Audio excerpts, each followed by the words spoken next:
wrote this book on demonetization and trying to understand what actually happened in India after the big announcement of the 8th of November 2016, because we felt there's so much confusion still about the implications, about the impact, about whether it actually achieved any of its goals, and about whether the ultimate results will actually be in any way positive for the Indian economy. So our purpose was not just to understand why it had been done or what happened, but also to examine this as an economist in terms of how it reflects the way the economy is unfolding and will actually unfold over time, but also in terms of the political economy of the entire experience. Prabhat, there's this perception that the recent political changes like electoral victories for the ruling party and so on have actually meant that somehow demonetization was actually successful in its goals. What would you say to that? Well, I think to infer from an electoral victory that people actually voted for demonetization would not be right. As a matter of fact, demonetization was not a matter which was prominently a part of the election campaign. And also the effect of demonetization on the economy is far from over. There is a view which many people have that the effect of demonetization is over because now new notes have come in and the shortage of currency is overcome.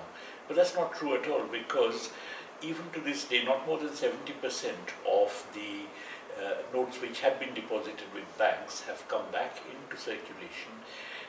There are still very substantial amounts of cash that the banks hold, and therefore the economic activity has not gone back to the level where it was. There is still a 20 to 25% shortfall as far as economic activity is concerned, and consequently these effects are going to stay with us for some time, and I'm sure they'll manifest themselves even politically over a longer period of time.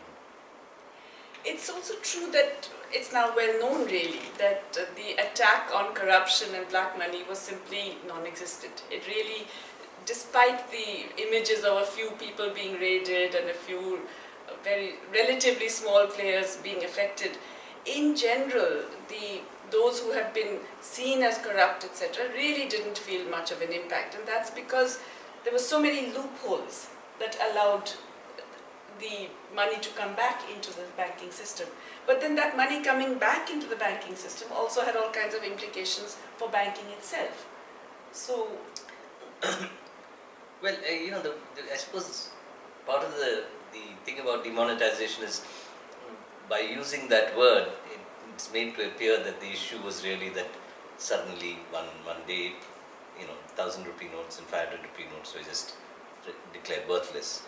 But associated with that whole exercise was one of having people take these notes back and having people then get back their purchasing power by being able to accept currency. And what became clear was that in practice during the period when we were sort of looking at this and observing and trying to analyze what was happening, almost as the policy was unfolding, as it were, it became clear that even the government's focus at that point of time was not to measure the success in terms of addressing corruption or getting rid of black wealth, though they kept saying that. So much so that, as we mentioned in the book, there's always a constant shifting of the goalpost, leading up to finally the whole objective of a cashless economy or a digitized economy, whatever you want to call it. So I think really what needed to be understood was that because this wasn't properly designed and planned, it was a multiple set of policies, all of which not merely meant that for a long period of time there was an expropriation of purchasing power from the system, but that it worked in ways in which its effect were regressive. So it's not just that you didn't meet the objectives of corruption, getting rid of corruption, etc., but it's also that you injured or hurt people, particularly in the informal economy, in ways in which perhaps the government itself did not expect, but should have, and therefore that the outcomes which we are trying to analyze there are outcomes which are trying to understand the mechanisms by which this expropriation of purchasing power led to extremely adverse consequences for people who are already vulnerable. And then, of course, there's the whole issue of legitimacy of the banking system, of the Reserve Bank of India, and now increasingly of a whole range of other institutions that are all in a way implicated by this. The cashlessness is being presented as modernity and as a way of pushing India firmly into the 21st century, but we have talked about how this actually has both elements of lack of feasibility and an undemocratic Yes. and basically a kind of despotic Yes. attempt to coerce people into moving into cashless. Yes, I think this movement to cashlessness has two aspects. One, of course, is that it is really completely impractical. As a matter of fact, very recently we have figures which actually show that the government's estimate of digital literacy is an extreme overestimate. So as a result, actually bulk of India still remains digitally illiterate, apart from also being lacking connectivity and so on. So it's a completely impractical thing. But additionally, the idea of forcing people to pay for transactions which, if they had done it through cash, would have been costless, is effectively taking purchasing power from their hands and putting it into the pockets of all kinds of companies that deal with these cashless transactions. And that's undemocratic and unacceptable.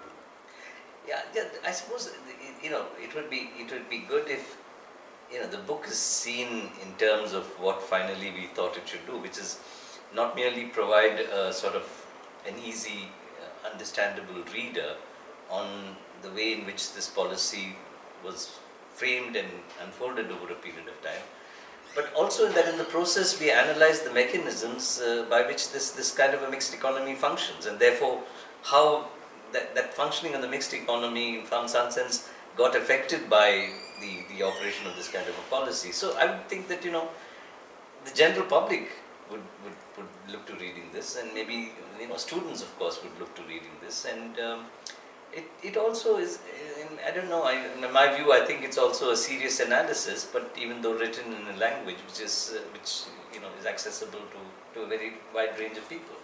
Yes, I think we've tried to do an economic analysis that can be understood by everyone. And so we hope that this will actually be read not just by students and researchers and policymakers, but by the average citizen who's trying to understand what actually happened and what the implications are. We wanted to bring this out quickly because we think that it's very important for people to understand this issue clearly, and we're very happy that Routledge also made an effort. And in working with Routledge, we were able to actually get this book out very quickly, and we hope that therefore it will actually play a role in enhancing the general understanding of this very, very important move.